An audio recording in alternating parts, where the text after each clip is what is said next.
नमस्कार। तो क्या कभी ये सोचा है कि भारतीय शेयर बाजार पिछले कुछ समय से इतना शांत क्यों है? आज हम डीएसपी की ताज़ा नेत्रा रिपोर्ट में गहराई से उतरेंगे और उन शुरुआती संकेतों को समझने की कोशिश करेंगे जो हमें ये बता सकते हैं कि आगे क्या होने वाला है। भारतीय बाजार ने एक दशक से कोई बड़ी मंदी मतलब कि बेयर मार्केट देखा ही नहीं है। ये स्थिरता का एक असाधारण रूप से लंबा दौर है। लेकिन यहाँ एक बड़ा सवाल खड़ा होता है कि क्या ये किसी तूफान से पहले की शांति है? तो चलिए सुर्खियों से परे जाकर इस विश्लेषण में उतरते हैं और देखते हैं कि आगे क्या हो सकता है। तो सबसे पहले आइए इस पहेली को ही समझते हैं। भारतीय शेयर बाजार में एक दशक से जो ये बेचैन करने वाली शांति छाई हुई है, आखिर वो है क्या? देखिए, बेयर मार्केट की जो क्लासिक परिभाषा है, यानी शिखर से 20% से ज्यादा की गिरावट और वापसी में 1 साल से ज्यादा का समय लगना, उस हिसाब से बीएसई सेंसेक्स ने 10 साल से असली बेयर मार्केट को टाला है। 1980 के दशक के बाद ऐसा दौर नहीं देखा गया है।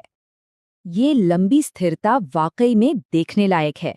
कमाल की बात तो ये है कि कोविड के दौरान जो इतनी भारी गिरावट आई थी, उससे भी बाजार सिर्फ 9 महीनों में ही उबर गया था।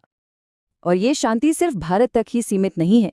इतनी जियोपॉलिटिकल अनिश्चितता के बावजूद भारत हो, अमेरिका हो या यूरोप, वॉलेटिलिटी यानी बाजार का उतार चढ़ाव कई सालों के निचले स्तर पर है। तो फिर सवाल ये है कि इस शांति को भंग क्या कर सकता है?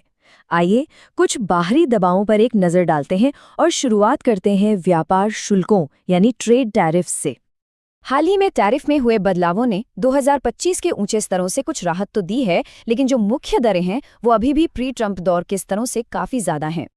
इसका मतलब ये है कि मैन्युफैक्चर्ड गुड्स जो अमेरिका को होने वाले 60 अरब डॉलर से ज़्यादा के निर्यात का हिस्सा हैं, अब इस 15% की बड़ी टैरिफ की दीवार का सामना कर रहे हैं।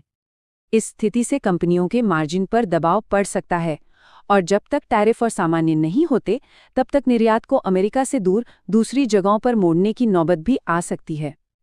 अच्छा, तो ये तो हुई बाहरी फैक्टर्स की बात। अब जरा अंदर झांकते हैं और भारतीय इक्विटी बाजार की अपनी सेहत का जायजा लेते हैं।